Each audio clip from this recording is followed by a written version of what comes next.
Rich man shoves his 4-year-old daughter towards a raging bull, but something shocking happens. Comment what you think will happen. Your opinion is very important, and subscribe to my channel to support my work. Your help is very important. The September sun beat down on the ranch of Theodore Ted Vasconcelos in Oklahoma, but inside the sprawling farmhouse, the atmosphere was as heavy as a brewing storm. Lily, a little girl of just 4 years old, played silently in the corner of the living room, her brown eyes watching her father's every move with an attention that went beyond her years. She had learned to read the danger signs on Ted's face, the furrowed brow, the clenched fists, the strong smell of bourbon that always accompanied his bad days. Ted, at 52, was a man who had built his fortune on the backs of others. His illegal bets on rodeos and the ruthless cattle trading had hardened his heart to the point where he couldn't show affection, not even to his own daughter. That afternoon, he returned from a business meeting that ended in total failure. A multi-million-dollar deal had slipped through his fingers because of his questionable reputation in the region. The liquor had taken over his senses, and every step he took through the house echoed like distant thunder. Lily shrank further into her corner, hugging a worn rag doll that was her only comfort. She knew that when her dad came home like this, it was best to become invisible, but her attempts to hide only seemed to irritate him more. "Where are those useless ranch hands?" Ted bellowed, throwing his keys hard against the wall. "This house is a mess. Everything here is a complete failure." The girl trembled at the noise, but remained silent. Her observant nature made her realize that something was different today. Her father wasn't just angry, he was desperate. Business had been bad for months, and she had overheard whispered conversations between the ranch hands about debts and problems that she didn't fully understand. Ted staggered towards her, his bloodshot eyes fixed on his daughter's small, fragile figure. "You," he said in a rough voice. "Always there, always looking at me with those judgmental eyes. You're just like your good-for-nothing mother." Lily didn't respond. She had learned that any word could make the situation worse. But her silent resistance only fueled Ted's fury further. He saw in the child a constant reminder of his failures, his inability to keep a family together, of all the times he had chosen money over love. The breaking point came when Lily, trying to get up to get away, accidentally knocked over a glass that was on the side table. The sound of the glass shattering on the floor was like a signal for all of Ted's pent-up anger to explode at once. "Now you break my things too," he roared, grabbing the girl's arm with excessive force. "You only bring me trouble, only bring me loss." In an impulsive and violent motion, Ted shoved Lily with all his might towards the back door that led to the yard. The girl lost her balance and ran out, scared and crying, while he continued to yell after her. The yard led directly to the enclosure where Brutus, the ranch's most aggressive breeding bull, was kept, an animal that even the ranch hands avoided getting near. Lily ran aimlessly, just wanting to escape her father's fury. Her short legs stumbled on the uneven ground, and she fell right in front of the gate to the enclosure. The impact caused the poorly adjusted latch to come loose, and the girl rolled into the space where the bull watched her with furious eyes. Brutus, an animal of over 1,800 pounds with horns as sharp as blades, began to stir violently. He snorted loudly, pawed the ground with his hooves, and lowered his head in a clear attack position. Lily, paralyzed with terror, couldn't even scream. It was at that exact moment that something extraordinary happened. A white horse that was grazing in the field next door broke through the planks of the fence with impressive force and positioned itself between Lily and the enraged bull. The animal, with snow-white fur and gentle eyes, demonstrated a protective instinct that no one could have predicted. The horse, who had been named Dawn by the ranch hands, was 15 years old and had a mysterious history that few knew. He faced Brutus without hesitation, rearing up on his hind legs and neighing threateningly whenever the bull tried to approach the child. It was as if the animal understood exactly the danger that Lily was in. Ted, who had run to the yard when he realized what had happened, froze at the scene. Seeing his little girl in the enclosure with the ranch's most dangerous bull made him realize for the first time in years the real gravity of his actions. The alcohol in his system seemed to have evaporated instantly, replaced by pure and desperate fear. The horse maintained his protective position until the ranch hands were able to arrive and remove Lily from the enclosure safely. The girl was physically unharmed, but something in her eyes had changed forever. She looked at her father with a mixture of fear and incomprehension that cut deeper than any physical wound could have done. That night, while Lily slept clutching her rag doll, Ted paced through the house like a ghost. He knew he had crossed a line he shouldn't have, but instead of seeking help or admitting his mistake, his calculating mind was already working on how to cover up the incident. What he didn't know was that this day would mark the beginning of a journey of suffering that would test all the limits of human endurance, but would also reveal bonds of love and protection stronger than any destructive force.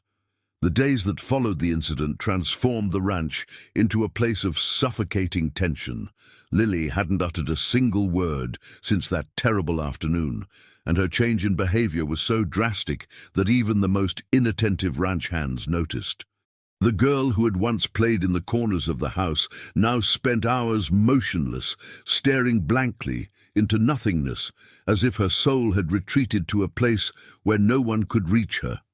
Ted watched his daughter from a distance, torn between the guilt that gnawed at his chest and the fear that she might reveal what happened. He summoned all the ranch hands to a tense meeting the next morning, where he distributed generous amounts of cash, accompanied by veiled threats about what would happen if anyone commented on the incident outside the ranch. "You didn't see anything," he said, looking at each face. "The girl tripped and fell, simple as that. Any other version of this story will cost dearly for whoever decides to invent lies." John, the ranch's oldest caretaker, a 60-year-old man who had worked for the family for over 2 decades, lowered his eyes at the threat. He had witnessed many of Ted's cruelties over the years, but seeing a child being treated like that was testing the limits of his conscience. Meanwhile, Lily developed a routine that broke the heart of anyone with a minimum of sensitivity. She woke up before dawn and walked silently to the window that overlooked the field where Dawn grazed.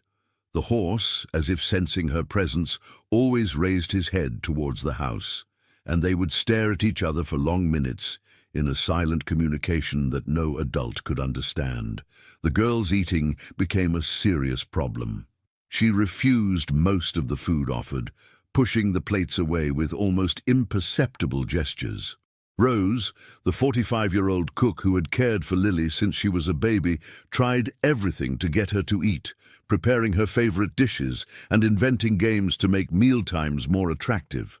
"Come on, my little one," Rose whispered, sitting next to Lily with a plate of warm porridge. "Just a spoonful for Rose, just one." But Lily just shook her head slightly, her big, sad eyes fixed on her lap. It was as if the trauma had stolen not only her voice, but also her will to live fully. Sleep also became a torment. Lily woke up every night screaming, but without making any sound, silent screams that made her little body tremble with terror. Rose spent the early hours by her side, singing lullabies in a low voice and stroking her hair until she managed to fall asleep again. It was during one of those difficult nights that Rose noticed something peculiar. When Lily had nightmares, she always pointed towards the window that overlooked the field. And every time Rose took her there, showing that Dawn was safely grazing under the moonlight, the girl gradually calmed down. "She wants to see the horse," Rose commented to John the next day as they prepared breakfast. "It's the only thing that seems to bring her peace." John sighed heavily. "That animal saved the little one's life, Rose. It's no wonder she feels connected to him, but the boss won't like any of this." And John was right. Ted had noticed his daughter's obsession with the horse, and it bothered him deeply. In his distorted mind, that connection represented a threat. The horse was a living reminder of the day he almost killed his own daughter, and the animal's presence made it impossible to forget or minimize what had happened. During a particularly hot October afternoon, Ted made a decision that would change everything. He called Mario, the ranch foreman, a rude 38-year-old man known for his blind loyalty to the boss, for a private conversation in his office. "I want you to get rid of that white horse," Ted said, avoiding looking directly at Mario. "Sell him, donate him, do whatever you want. Just get him out of here." Mario frowned. "Boss, that horse is one of the best we have. He's strong, healthy, obedient. Why do you want to get rid of him?" "Don't question my orders," Ted exploded. "I told you to get the animal out of here, and that's what you're going to do. Tomorrow." But fate had other plans. That same night, Lily did something that no one expected. She left the house. Rose discovered the empty bed during one of her nightly rounds and immediately alerted the entire ranch. They found the girl in the field, sleeping against Dawn's flank, who remained motionless like a protective statue. The scene was both touching and disturbing. The small, fragile child had found in the giant animal the security that she couldn't feel inside the house. Dawn had lowered his neck in a way that formed a natural shelter around Lily, protecting her from the cold morning wind. When they tried to separate the girl from the horse, she went into a panic attack like they had never seen before. Her little body trembled violently, she began to sweat cold, and her breathing became so rapid that Rose feared she would faint. "Let her stay," Rose whispered with tears in her eyes.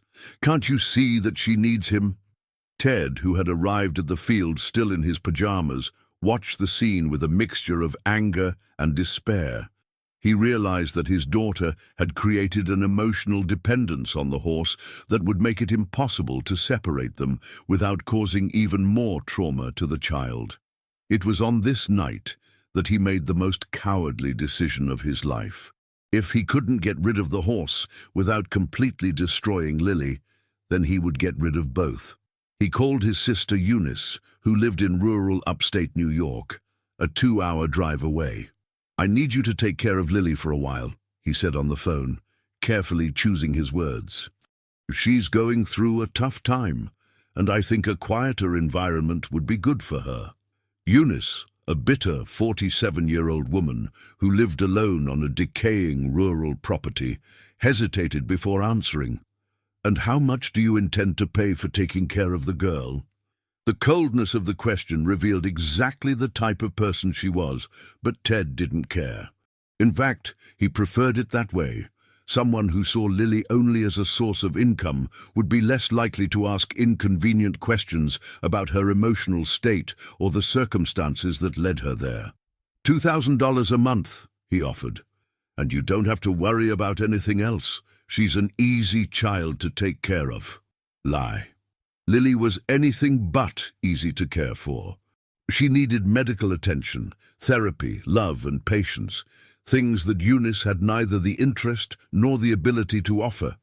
But Ted painted a false picture of a temporary and simple transition, hiding the severity of his daughter's trauma. While the adults decided her fate on the phone, Lily remained in the field with Dawn, oblivious to the fact that her life was about to change drastically once again. The horse seemed to sense that something was wrong, remaining more alert than usual, his ears always attentive to any sound that could represent danger to his little protector. Lily's last night on the Oklahoma ranch was marked by a thunderstorm that seemed to reflect the emotional turbulence that was approaching. Monday morning arrived loaded with a sadness that seemed to permeate even the air. Ted had hired a truck to transport Lily to Eunice's property, but the girl didn't know that this would be a one-way trip. Rose packed her few clothes in a small suitcase, with silent tears running down her face as she folded each little dress with the care of someone who keeps precious memories. "Promise you'll be a good girl for Aunt Eunice?" Rose whispered, kneeling down to Lily's height to say goodbye. The child just stared at her with those big, sad eyes without making any sound. It was as if she knew instinctively that something terrible was happening. Ted watched the scene from a distance, smoking nervously. He had lied to everyone about the duration of Lily's stay in upstate New York, saying that it would only be a few weeks. But in his heart, he knew that he had no intention of fetching her so soon. His daughter's presence was a constant reminder of his failure as a father and as a human being. The most heartbreaking moment came when they tried to put Lily in the truck. She realized that she was being separated from Dawn and fell into despair. Her small body twisted, trying to escape from the arms that held her, while her eyes desperately searched for the white horse that grazed in the nearby field. Dawn, as if sensing his little protector's anguish, began to whinny loudly and run back and forth along the fence, trying to get to her. The sound of the animal's despair echoed across the ranch like a lament that touched even the hardest hearts. "Let me take the horse with her," Rose pleaded with Ted. "Look at the state of the girl, boss. She won't survive without him." "Absolutely not," Ted replied firmly. "The horse stays here. The girl will get used to it." But Lily didn't get used to it.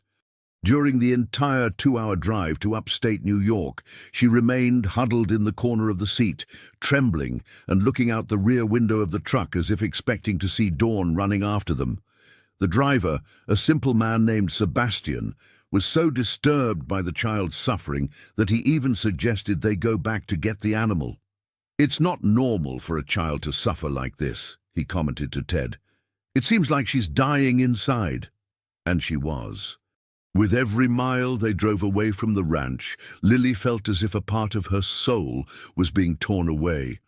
Dawn wasn't just a horse for her. He was her source of security, her protector, the only creature in the world that made her feel loved and safe. Meanwhile, back at the ranch, something extraordinary was happening. Dawn had once again broken through the planks of the fence and started following the truck's tracks. The animal, driven by an instinct that defied any rational explanation, ran along the rural roads that connected Oklahoma to upstate New York, stopping only to sniff the air and make sure he was on the right track. John discovered the horse's escape only in the late afternoon when he went to carry out the daily animal count. "The white horse is gone," he reported to Mario, the ranch foreman. "He broke the new fence and disappeared." Mario, following Ted's orders, organized a superficial search that lasted only a few hours. "If he ran away, let him stay away," he said to the other ranch hands. "The boss didn't want that animal around here anyway." But Rose knew the truth. "He went after the girl," she murmured to John when they were alone. "That horse understands things we can't even imagine. He knows she needs him." Eunice's property was located on top of a steep hill, surrounded by dense woods, with a single dirt road giving access to the place. The house was an old and poorly maintained structure, with a roof of broken tiles and walls peeling from the humidity. Eunice waited on the porch, a thin and prematurely aged woman with cold eyes that assessed Lily as if examining merchandise. "So this is Lily," she said, without any trace of affection in her voice. "Too small for her age, isn't she? And why doesn't she talk?" Ted had prepared lies for all the questions. "She's going through a shy phase. She'll be back to normal soon. She's a quiet child. She won't be any trouble." Eunice showed Lily a small and stuffy little room at the back of the house, with a single bed covered with sheets yellowed by time and a tiny window that barely let in any light. "This will be your room," she said without ceremony. "Meals are at 7 in the morning, noon, and 6 in the evening. I don't accept whims." Lily explored the environment with her eyes, instinctively searching for some sign of Dawn, but found only empty walls and the smell of mold that permeated everything. She sat on the edge of the bed and remained motionless, like an abandoned doll. After Ted's departure, Eunice showed her true face. She was in debt up to her neck with local loan sharks, and saw the money she would receive for taking care of Lily as her financial salvation. But actually caring for the child wasn't in her plans. She intended to spend as little as possible and pocket the rest. Dinner was a plate of watery bean soup with 2 pieces of stale bread. Lily looked at the food with disgust, but her hunger was so great that she tried to swallow a few spoonfuls. The taste was awful, completely different from the seasoned and loving food that Rose prepared for her. "Eat everything," Eunice ordered. "Here, we don't waste food." That first night, Lily cried silently until she fell asleep. She dreamed of Dawn, imagining that she could feel the animal's warmth next to her and hear his calm breathing. But she woke up alone, in a strange room, without any familiar sound to comfort her. It was on the second day that the miracle happened. Lily was sitting on the porch when she heard a distant whinny. Her heart leapt, and she got up so quickly that she almost lost her balance. Down below, on the dirt road leading up to the house, was Dawn. The horse had found his way to her. He was tired, sweaty, and had some wounds on his hooves from having travelled miles of rocky roads, but his eyes shone with the joy of reunion. Lily ran down from the porch and threw herself around the animal's neck, finally releasing all the tears she had held back since the separation. Eunice came out of the house furious. "Where did this horse come from? I can't have loose animals on my property." But when she tried to approach to shoo Dawn away, Lily went into such an intense panic attack that the woman was frightened. The girl clung to the horse with a desperate force, trembling violently and breathing irregularly. Okay, Eunice said, backing away. "The horse can stay for now, but he'll have to fend for himself. I don't have money for animal feed." Dawn seemed to understand that he had won the first battle. He positioned himself near the house, where he could constantly watch Lily, and began to graze on the sparse grass that grew around the property. His presence completely transformed the girl's behavior. She began to eat a little more, and even explore the surroundings of the house, always with the horse nearby. But Eunice soon realized that keeping a horse, even if he fed himself, would bring complications that she hadn't foreseen, and her greedy nature began to work, seeking ways to turn that situation into yet another source of profit for herself. The months that followed Dawn's arrival on Eunice's property brought a suffering that Lily had never experienced before. The winter arrived with a particular cruelty in that mountainous region of upstate New York, and with it came the true face of her aunt's greed. Eunice had coldly calculated how much she could save from Lily's care to pay off her debts with the local loan sharks. Big Joe and Tony, two men who lent money at exorbitant interest rates in the region, visited the property weekly to collect the overdue amounts, and their threats were becoming increasingly direct. "Look here, Eunice," Big Joe said during one of those visits, chewing on a toothpick while examining the decaying house. "You owe $3,000 already. If you don't pay by the end of the month, we'll have to take more serious action." It was from this moment that Lily began to feel the real effects of human cruelty. Eunice reduced her meals to just 2 a day, a piece of stale bread in the morning and a thin bone broth in the late afternoon. The girl, who was already naturally small for her age, began to visibly wither. Dawn perceived everything. The horse had developed a routine where he grazed during the day, but always kept Lily in his field of vision. During the coldest nights, when the temperature reached near freezing, he positioned himself next to the window of the girl's room, blocking the icy wind that entered through the cracks in the poorly adjusted wood. Malnutrition began to affect Lily in ways that broke the heart. Her little arms became even thinner, her eyes seemed too big for her small face, and she developed a persistent cough that echoed through the house during the early hours. Eunice completely ignored the signs that the child was getting sick, only worried about keeping up appearances so as not to lose her monthly income source. During a particularly cold July morning, Lily couldn't get out of bed.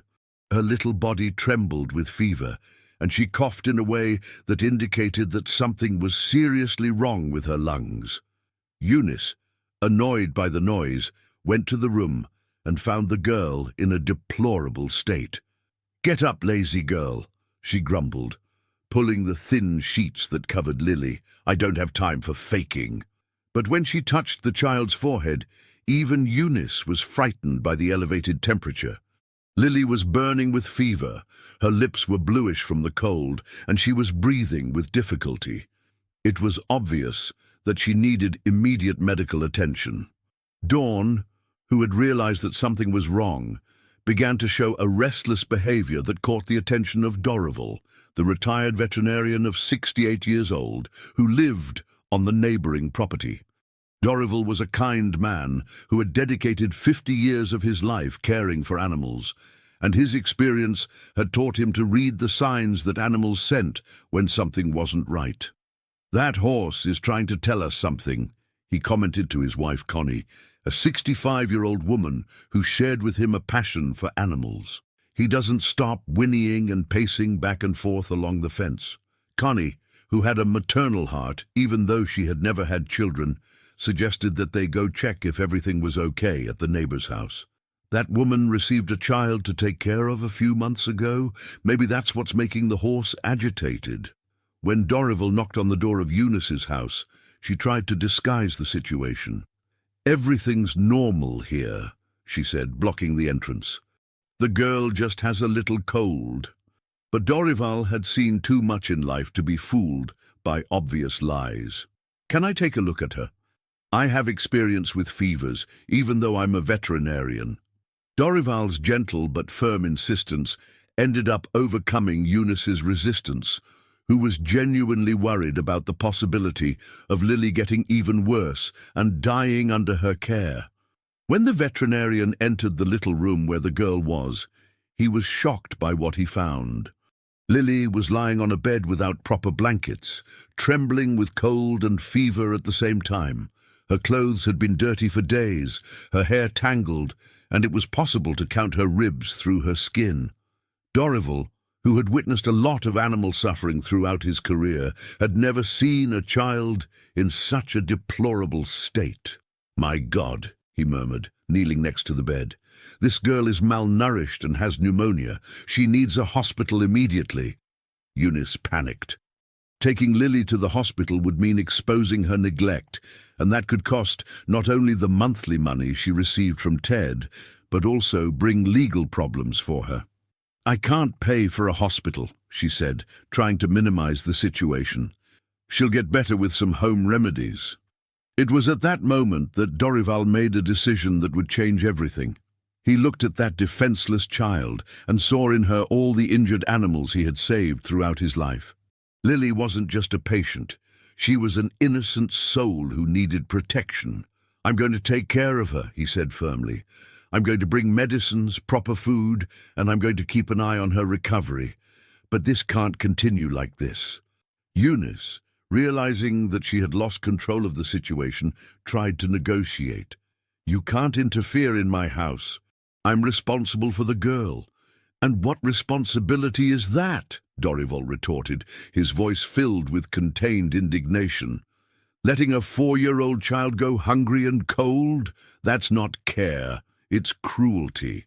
During the following days, Dorival established a routine of care for Lily that saved her life.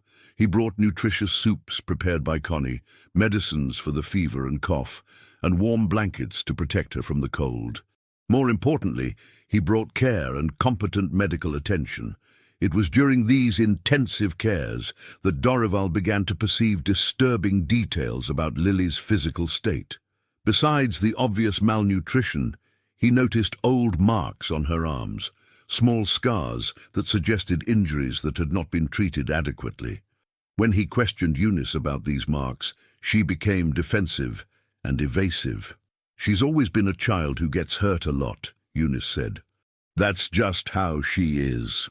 But Dorival knew that those weren't marks from common childhood accidents.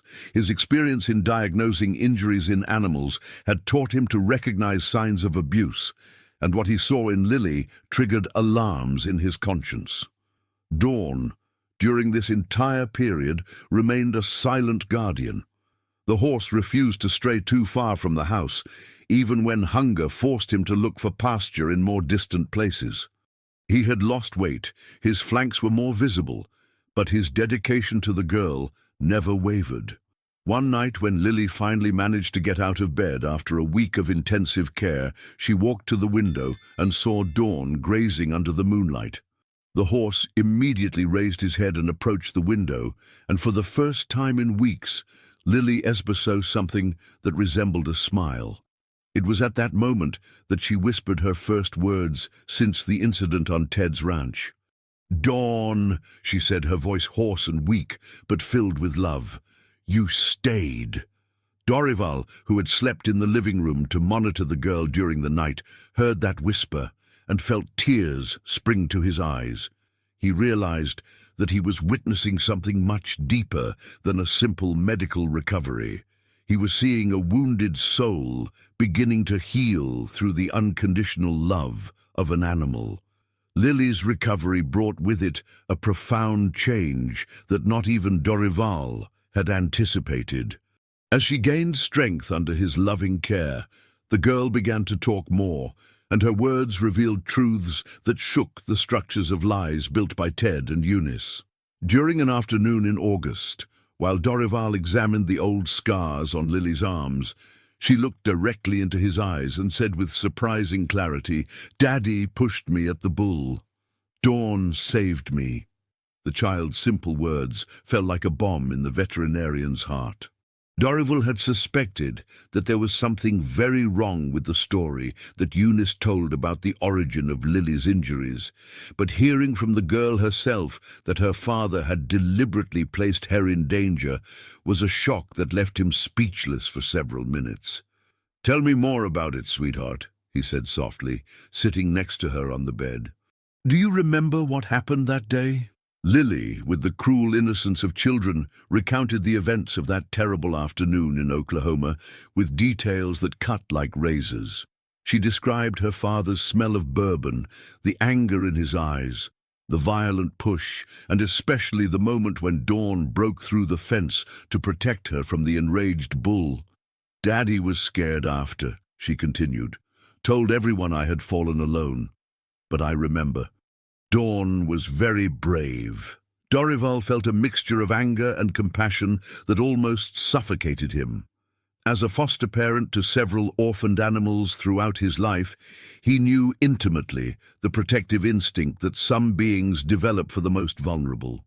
But knowing that a child had been betrayed by her own father and then saved by an animal awakened in him an indignation that needed to find an outlet. That same week, Ted made an unexpected visit to Eunice's property. He arrived in the late afternoon, driving his expensive pickup truck, wearing fancy clothes, and exuding the arrogance of someone who believes that money solves all problems. His intention was to check if Lily was behaving and if Eunice was fulfilling her part of the agreement. "How's the girl?" he asked his sister, not even showing interest in seeing Lily personally. "She had some health problems," Eunice replied nervously. "But she's better now. The neighbor helped with some medicine." Ted frowned. "What neighbor? Didn't I tell you to keep this situation discreet?" It was at that moment that Dorival appeared on the porch of Eunice's house, carrying a bowl of warm soup for Lily. The encounter between the two men was tense from the first glance. Ted saw in Dorival a threat to his version of the facts, while the veterinarian saw in Ted exactly the kind of cruel man he had learned to despise. "You must be Lily's father," Dorival said, his voice polite but filled with coldness. "She's been talking a lot about you." Ted tried to maintain his composure, but there was something in Dorival's tone that made him uncomfortable. "I hope she's being a good girl. Lily sometimes makes up stories." "Interesting," Dorival replied, his eyes not leaving Ted's for a second. "Because the stories she tells are very consistent, especially about an incident involving a bull." The blood drained from Ted's face. He immediately realized that his daughter had revealed the truth about that terrible afternoon, and that now he faced someone who knew his darkest secrets. "I don't know what you're talking about," he said, trying to keep his voice steady. "Lily accidentally fell into the pen. It was a common childhood accident." "An accident," Dorival repeated slowly. That left a child traumatized to the point of being mute for months, developed an emotional dependence on a horse, and on top of that, resulted in fractures that weren't treated adequately. What kind of interesting accident? The tension in the air was palpable. Eunice watched the exchange with increasing nervousness, realizing that the easy money she received from Ted was being threatened. But it was at that moment that Lily appeared at the door of the house, attracted by the voices. When she saw her father, her reaction was instantaneous and visceral. Her small face contorted with fear, she took several steps back and began to tremble visibly.